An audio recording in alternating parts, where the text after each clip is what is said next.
Colliery क्षेत्र में बिना अधिग्रहण किए बिना मुआवजा दिए जो काम हो रहा है, इन सारे सवालों को लेकर हमको लगता है विधानसभा में पहली बार कमेटी बनी है। एटी देव प्रभा नाम की एक आउटसोर्सिंग कंपनी काम कर रही है सुरंगा में और झरिया के भी इलाके में, और उन्हीं के द्वारा ओवरबर्डन डंपिंग किया जा रहा है। कोल इंडिया केंद्र की इकाई है, केंद्र में सरकार है, तो निश्चित रूप से राजनीतिक संरक्षण तो है ही, और राजनीतिक संरक्षण में ही ये सब हो रहा है, चल रहा है। ये अब मामला सुरंगा का नहीं है, ये राज्य स्तरीय मामला बन चुका है और इस पर विधानसभा ने समिति भी गठन करने का नियमन दिए हैं। पूरे झारखंड राज्य में तो सबसे ज़्यादा भूजल का जो दोहन हो रहा है धनबाद जिले में सबसे ज़्यादा है। भौरा में भी लगातार चल रहा है, जबरन वहाँ भी ओवरडंप हो रहा है, ये सवालें हैं, और कोलियरियों में भी हो रहा है।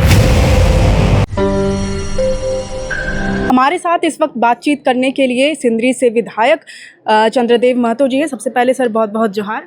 जोहार, आपके चैनल के माध्यम से सभी को जोहार। सर, आपका शायद ये पहला बजट सत्र है, कैसा अनुभव रहा? पहली बार आप सीट जीत करके आए हैं, सिंदरी विधानसभा सीट। बहुत अच्छा अनुभव, बहुत कुछ करने का, बातों को रखने का मौका मिला।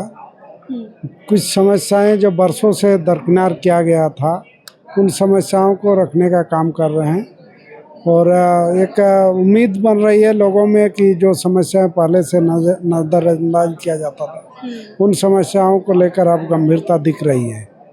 अपने क्षेत्र से कौन कौन से मुद्दों को आप रख रहे हैं सदन में? विभाग के अनुसार सभी विभाग का जो जो ज्वलंत मुद्दे हैं, उन मुद्दों को सदन में रखने का प्रयास करें। आज जैसे जल संसाधन का था, तो जल संसाधन की ओर से रूप चटर्जी को रखना था, तो शायद नहीं रख पाए किसी कारण से। तो उसमें जो लिखित में दिए हैं कि विशेष करके यदि देखें पूरे झारखंड राज्य में, तो सबसे ज़्यादा भूजल का जो दोहन हो रहा है धनबाद जिले में सबसे ज़्यादा है। औसत जहाँ 31% पूरे राज्य का है, वहीं सिर्फ धनबाद में 74% भूजल का दोहन हो रहा है, और वहाँ जल संचय का वैसा कोई योजना नया नहीं आ पाया अभी तक। तो धनबाद जिले में ऐसा योजना को लाने का ये है ताकि जल संचय बढ़े, बराज बना करके पानी को खेतों में ले जाया जाए। तो इन सारी बातों को हमने रखने को लिखित में देने का काम किए हैं। उम्मीद करते हैं कि आने वाला समय विभाग इसको गंभीरता से लेने का काम करेंगे। सर, आपके ही सिंदरी विधानसभा क्षेत्र में एक इलाका पड़ता है सुरंगा का, जहाँ की वन भूमि पर, रैयतों की ज़मीन पर ओवरबर्डन डंपिंग किया जा रहा है। सरकारी ज़मीन पर भी अवैध तरीके से ओवर डंपिंग किया जा रहा है, क्या कहना चाहेंगे इस पर? ये अब मामला सुरंगा का नहीं है, ये राज्य स्तरीय मामला बन चुका है और इस पर विधानसभा ने समिति भी गठन करने का नियमन दिए हैं।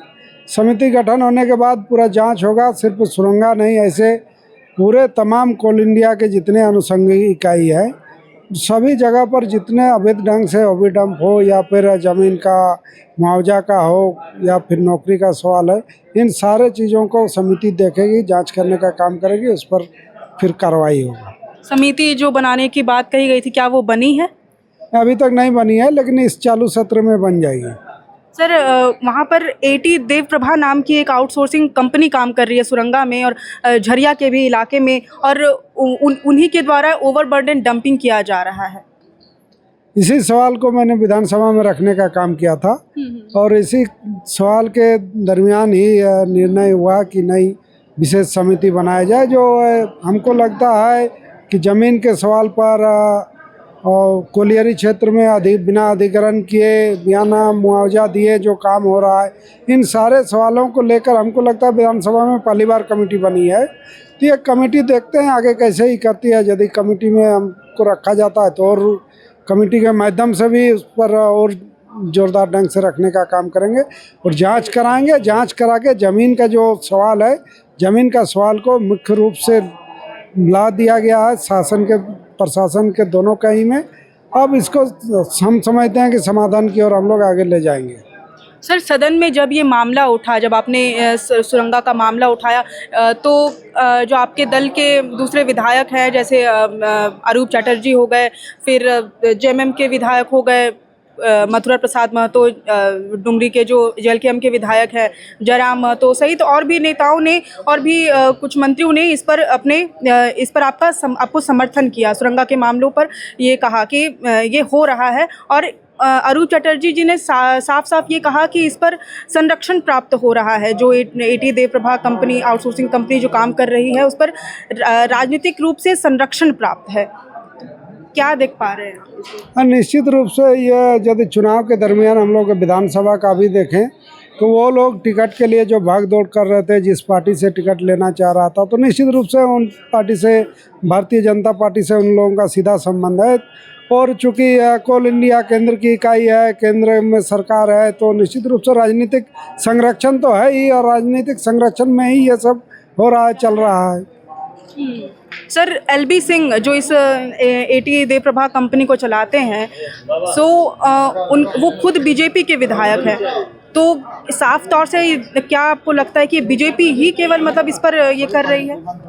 नहीं, LB सिंह विधायक नहीं है, लेकिन नहीं, मतलब बीजेपी के नेता हैं, बीजेपी के सदस्य हैं, हो सकता है पार्टी के सदस्य हैं और बीजेपी से जुड़े हुए हैं, तो निश्चित रूप से बीजेपी का संरक्षण प्राप्त है और उन्हीं के संरक्षण में ये सब हो रहा है। सर, जब आपने ये मुद्दा उठाया था सदन में सुरंगा का, तब जो आपके दल के विधायक हैं अरूप चटर्जी हो गए, मतलब भाकपा माले ने ये इस पर आपको समर्थन किया, JLKM के नेता ने समर्थन किया, JMM ने समर्थन किया, लेकिन बीजेपी और कांग्रेस, ये दोनों में से किसी का भी समर्थन आपको नहीं मिला। क्या लगता है कि क्या कांग्रेस का भी इस पर हाथ है? नहीं, ये नहीं कह सकते हैं। लगभग सत्ता पक्ष के तो सभी लोगों ने समर्थन है। इसके अलावा जयराम जी ने भी समर्थन में बातें कही, सरजू राय जी ने भी बातें कही, तो उन सबका ये था कि ये मुद्दा अब छोटा मुद्दा नहीं है, राज्य स्तर का एक बड़ा मुद्दा है, और इस मुद्दे को यदि नहीं किया जाए तो ये दिनों दिन अत्याचार और बढ़ते जाएगा, दायरा लोग का बढ़ते जाएगा। समय रहते इस पर अंकुश लगने की ज़रूरत है, इसलिए सभी लोगों ने, बीजेपी के लोग इसमें साथ नहीं रहे, ये सच्चाई है। देखते हैं फिर आगे क्या ही होता है, नहीं तो फिर इसको हम लोग और दूसरे मंच में ले जाने का ही करेंगे। सर, ओवरबर्डन डंपिंग की वजह से जिसका जो मामला हमारे लोकतंत्र 19 चैनल ने भी बार बार उठाया है, कई बार उठाया है, तो इसके वजह से जानमाल का भी कई बार नुकसान हुआ है, कई दफ़ा अन्य तरीके से सरकारी धन का भी नुकसान हुआ है। तो क्या लगता है, उम्मीद है कि इस पर काम होगा, कार्रवाई होगी? उम्मीद तो है, लेकिन काम बहुत धीमा हो रहा है, और धीमा काम से निश्चित रूप से जो पीड़ित हैं, जिनको मुआवजे की ज़रूरत है, जिनको सरकार से भरोसे है, सहारे की ज़रूरत है, उन लोगों की आशा उम्मीदें टूटने की स्थिति में है।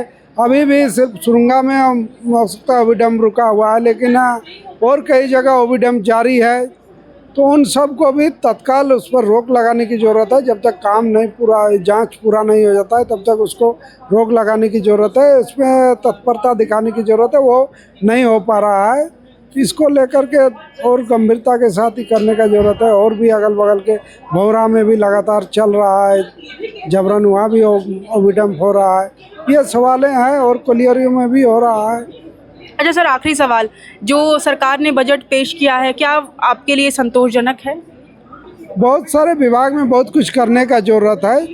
पूरा सारा को समेकित करके यदि कहें तो निश्चित रूप से बजट संतुलित बनाने का प्रयास हुआ है और सभी क्षेत्रों का ख्याल रखा गया है, लेकिन उसको धरातल पर ले जाने पर और बजट प्रावधान जो है, उस बजटीय प्रावधान को धरातल पर खर्च हो, उस पर ज़्यादा से ज़्यादा काम हो, ये सुनिश्चित करने का जो ही है, वो चेक एंड बैलेंस वाला जो ही है, या आउटपुट जो आ रहा है उसके अनुसार एक जज करने का जो है, इस पर काम करने की ज़रूरत है। इस पर यदि काम होता है तो निश्चित रूप से बहुत अच्छा हम कर सकते हैं।